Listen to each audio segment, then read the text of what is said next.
Hi everyone, and welcome to the third and final part of this mini-series update. We're switching over to the wide-angle view of the desk because now we're going to be looking at the bomb case itself. By far the biggest part of the project, and probably much bigger than you're expecting it to be, and that's certainly what I thought when I first put this together. Certainly didn't look this big in the CAD, but really it had to come out to be this size, given the design I went for, and on the size of the modules themselves. So I'll explain all about that in a second. In terms of how the module, how the case comes together, you've got two main parts really. You've got this outer part of the case that forms the basis of where the widgets would sit, and you've got this inner part that holds the modules. So the outer part here has 6 gaps on the top and bottom, and 4 gaps on the sides. I'll just show you that there. And any of these top or side pieces are going to be, widget compatible. You can pop in a widget into spaces that I'll have in the faces here, and that should hook up to the widget microcontroller and get power. So lights and displays and things like that for the widgets can be updated and controlled from the widget controller. That won't be said of the gaps on the bottom face. So in the game, obviously, you can have kind of the serial number and ports and indicators on the bottom of the bomb. I don't think I'm going to do that for this because the amount of metal that's in this, it weighs about 5 or 6 kilograms. So again, you can kind of lift it and move it around with one hand.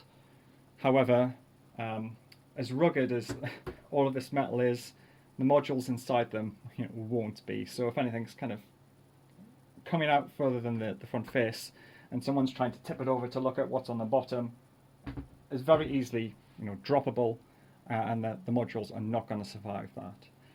So instead, the base of the case is going to be where the batteries, the widget microcontroller, and speakers as well are going to be housed.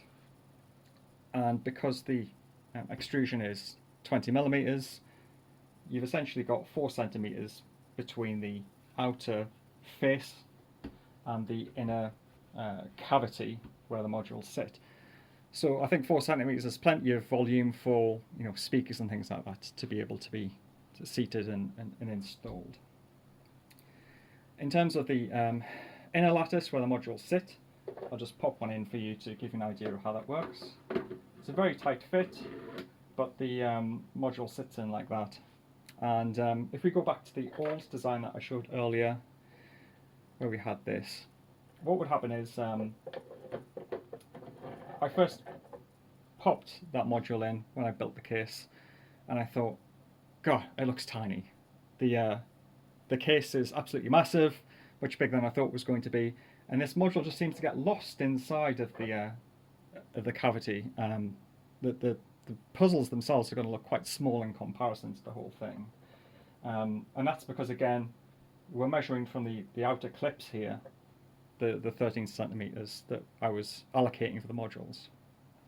So on this redesign, again, I said I made the module a bit bigger, and we're bringing it out to the edge of the main kind of face here, which leaves these clips overhanging. So I think it makes the modules look a bit bigger, as well as actually making them bigger, giving them more space inside for components and things. But I think overall it makes the modules look much bigger in comparison, just simply because of that aesthetic choice to make the clips overhang. And again, if you look in the game, you'll see that these clips do clip into the overhang into the space between the modules in front of the case here. So I think that fits and works quite well. The next thing to do is to really do 2 things: understand how the connectors are going to fit into the case, and understand how the modules are going to stay in the case. Because if I were to tip this forward, the module's going to fall out of it because there's nothing holding it in place. So what we've got so far is really only the connector in the back of the module. And my thought on that is going to be that the connectors are going to be on ribbon cables inside. You can simply reach in, get your cable, plug it into the back of the module, and then you can slip the module in. What I'd really like is some kind of back plate in the middle, and in that plate I could install the connector. So you could just simply slot this in and simply slot it in, and that's why I need runners to help this.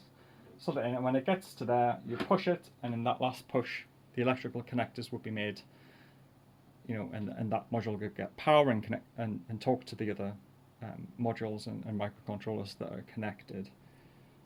I'd really like to do that, but I'm kind of struggling with design to do that. And I do wonder if the connectors are going to be very strong. So again, I'm using these DB9 connectors, and I've had to file away at these to make them less snug, less good of a fit between them, because they're quite difficult to pull out. So I think that if it was on a ribbon cable, that connector's not going to keep that module in. I want to kind of have a physical connector keep the module in rather than the electrical connector, because I think that's going to lead to some real problems, with parts being fragile potentially. So I'll have to attach some ribbon cables to some of those connectors and get them in the case, but I think that's a reasonable way forward. And if I want to go down the plate with the connectors attached solidly inside, I can do that at a later date. Also, we've got the physical connectors, as I mentioned, and I think that inside the back of these modules I'll have magnets in the corners or the sides here, and I'll print a little piece that sits on these inner runners with some magnets again that will help keep the modules in place. And because I think it's quite a snug fit, I know it's quite difficult to get those modules in initially, and with a couple of magnets, I think that'll be enough force to keep the modules from slipping out if someone's trying to manipulate this. And the runners themselves, actually, I nearly forgot to say that I'll be printing some little runners to go in the what's the word, in the extrusions here, in the gaps in the extrusions, just something that's going to peek out from those gaps, and they will sit in the runners here, which will help guide the modules in place and stop me having to kind of wrestle this in whenever I need to. But there we go. I really wanted to get the case done because, again, it looks good. It's very physical. It gives me quite a morale boost to have something like this built. As difficult as it was to put together, but it now gives me an idea of how much space I've got to work with. It lets me take a step forward with the physical design of the modules, because as soon as I understand the connectors and where any magnets or other connectors need to go in here, then the box design is essentially done, and that's going to be common to almost every module. It's just going to be these faceplates that need to be redesigned for each module. But as soon as I get the box done, which will be enabled by having the case done, then I'll really be able to press forward with things and maybe actually get everything inside the case and have a game going rather than just everything being on breadboards, which would be brilliant. But there we are. There's the case. That's how the modules fit in. That's how they look. Pretty happy with it.